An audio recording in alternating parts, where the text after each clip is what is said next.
रावण रथी बिरथ रघुबीरा देखे विभीषण भयउ अधीरा। जब विभीषण ने देखा कि राम जी के पास तो कुछ नहीं है, ये तो नंगे पैर है और ये रथ पर सवार होकर आया है दिव्य रथ पर, तो विभीषण अधीर हो गए। विभीषण के अंदर भय और उत्पन्न हो गए और जाकर के विभीषण राम जी के पास गए, चरणों की वंदना की और हाथ जोड़ करके विभीषण राम जी से कहते हैं कि नाथ रथ नहीं तन पद त्राना के विधि जीतव वीर बलवान। विभीषण कह रहे हैं कि प्रभु ना तो तुम्हारे पास कोई रथ है और ना तुम्हारे पैरों में कोई जूता चप्पल भी नहीं है। अब आप एक बात बताइए कि इस बलवान राक्षस को आप कैसे जीत पाओगे। शंकर भगवान कहते हैं कि हे देवी, जैसे ही विभीषण की बात सुनी तो राम जी कहते हैं कि हे विभीषण, सुनऊ सखा कहे कृपा निधाना जेहि जय होए सो चंदन आना। राम जी कहते हैं कि हे सखा विभीषण,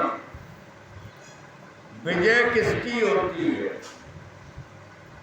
विजय उसकी नहीं होती है कि जो रावण इस रथ पर बैठ करके आया है।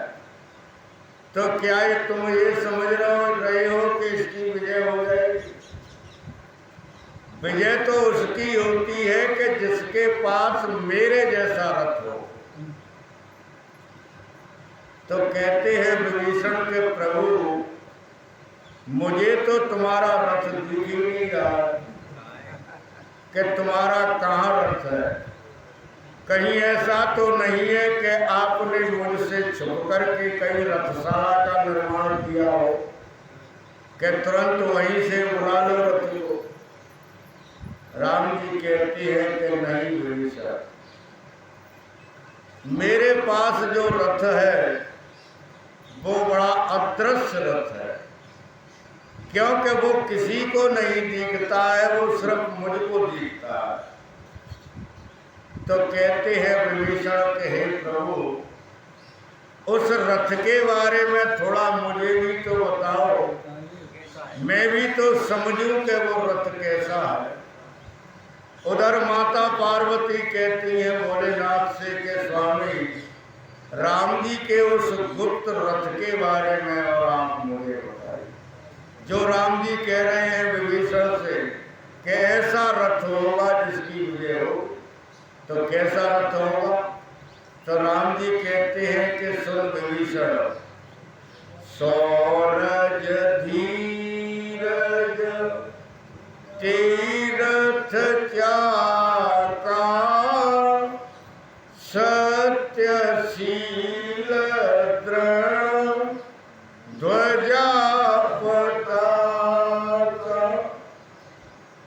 राम जी कह रहे हैं कि हे लक्ष्मण, हे विभीषण, सौरज धीरज तीरथ चाका। रथ में दो पहिए होते हैं कि हाँ होते हैं, कि तो एक तो मेरा पहिया है शौर्यता यानी वीरता, और एक मेरा पहिया है धैर्यता धीरज। ये दोनों मेरे अंदर हैं कि मैं धैर्यवान भी हूँ और मैं बलवान भी हूँ। तो ये तो मेरे रथ में दो पहिया लगे हुए हैं, शौर्य के और धैर्य के। और राम जी कहते हैं कि सत्य की, शील की और दृढ़ता, ये 3 ध्वजा लग रही है मेरे रथ के ऊपर। कि मैं सत्यवादी हूं, ये तो मेरी सत्य की ध्वजा है। और मैं शीलवान भी हूं, ये मेरे एक ध्वजा मेरे शील की है और एक दृढ़ता। क्योंकि जिस कार्य के लिए मैं ठान लेता हूं तो उसको मैं करके रहता हूं, ये मेरी दृढ़ता है। तो ये 3 जो है ध्वजा लहरा रही है मेरे रथ के ऊपर। और कहते हैं कि हे विभीषण, रथ में पहिए लग गए कि हाँ, रथ में ध्वजा लग गई कि हाँ, कि अब रथ में चाहिए घोड़े। तो कहते हैं राम जी कि बल विवेक दम परहित घोरे, क्षमा कृपा क्षमता रज जोरे। राम जी कह रहे हैं कि 4 घोड़े लगे हुए हैं मेरे रथ में। एक घोड़ा है बल का, कि बलवान होना चाहिए, तो मैं बलवान हूं, कह रहे हैं कि मैं बलवान हूं। और विवेक, तो मेरे अंदर विवेक भी है, मैं विवेकी पुरुष हूं। और कहते हैं कि दम, तो कहते हैं राम जी कि मैंने इंद्रियों का दमन भी किया। तो ये घोड़ा है और एक घोड़ा है परहित का। राम जी कहते हैं कि मैंने निज हित कभी नहीं किया है जहां परहित किया है। देख ले, बाली को मारा था मैंने, लेकिन उस राज्य को मैंने उसके छोटे भाई को दिया। और राम जी कहते हैं विभीषण, देख तेरे भाई को मारूंगा और तुझको मैंने पहले ही लंका का राज्य दे दिया। तो ये घोड़ा मेरे रथ में लगा हुआ, ये 4 घोड़े हैं।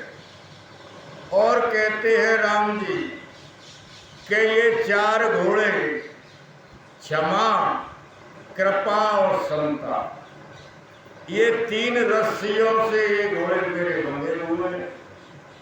कि मेरी जो सन्मुख आ जाता है मैं उसको क्षमा कर देता हूं और मैं कृपा करता हूं, और मेरे लिए संसार समान है, मेरा कोई नहीं।